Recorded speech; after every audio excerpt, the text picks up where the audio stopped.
আলহামদুলিল্লাহ আমার এবার ঈদে অনেক ভালো লাগছে, খুব ভালো লাগছে আমার।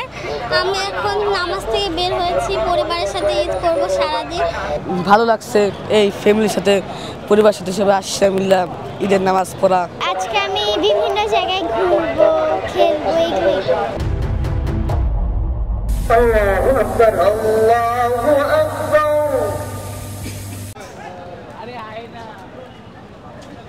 আজকে দীর্ঘ 1 মাস সিয়াম সাধনার পরে আমরা জাতীয় ঈদগাহে জামাতের সাথে নামাজ আদায় করলাম। আসলে 1 মাস যেভাবে আমরা সংযমে থেকেছি, গুনাহ থেকে মুক্ত থাকার চেষ্টা করেছি, অতঃপর এই দীর্ঘ একটা সময়ের পর ঈদ মানে আনন্দ। আর এই ঈদ আনন্দটা আরও দ্বিগুণ থেকে দ্বিগুণ হয়েছে, সেটা হচ্ছে আমাদের বাংলাদেশে জুলাই গণ অভ্যুত্থানের পর।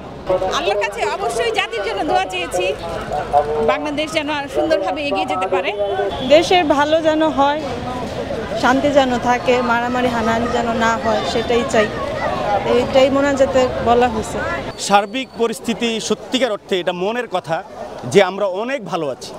আমাদের যে ভালো লাগাটা, আমাদের যে অনুভূতি, এটা আসলে ভাষা প্রকাশ করার মতো না। আমরা চাই দেশটা আরও সুন্দর হোক, এটা সুন্দর হওয়ার এখন পথে, সুন্দরের দিকে যাচ্ছে। এবং প্রত্যেকে যদি সবাই সবার জায়গায় অনেস্ট থাকে, দেশকে ভালোবাসে, তাহলে আমার বিশ্বাস এই দেশ খুব শীঘ্রই আরও উন্নতির দিকে যাবে। ঈদ আসলে হচ্ছে খুশির একটা দিন। সকল ভেদাভেদ, সকল ভুল ভ্রান্তি ভুলে আমরা এই আনন্দের দিনে হচ্ছে সবাই একত্রিত হই। আমার পক্ষ থেকে সবাইকে হচ্ছে ঈদের শুভেচ্ছা, ঈদ মোবারক। পরিবেশটা মোটামুটি ভালোই ছিল, কিন্তু প্রচুর ভিড় ছিল আর ধাক্কাধাক্কিটা একটু বেশি হয়েছে। অ্যাডমিনিস্ট্রেশন খুবই খারাপ ছিল। আমার মেয়ে নামাজও পড়তে পারে নাই, বিকজ অফ ওরা ব্যাগের রেসপন্সিবিলিটি নিবে না, বলছে যার ব্যাগ তার রেসপন্সিবিলিটি। তাহলে আমি আমার বাসার কি আছে, আমার প্রয়োজনীয় জিনিসপত্র আছে, কিছুই নিতে পারবো না। সো আমার মেয়েকে বাধ্য হয়ে বাইরে দাঁড়িয়ে থাকতে হয়েছে, আমি নামাজ পড়ছি। এবং এরপরে মহিলাদেরকে এমনভাবে রাখা, গেট খুলে অনেকক্ষণ গরমে যারা বাচ্চা নিয়ে, তাদের অনেক কষ্ট হয়েছে।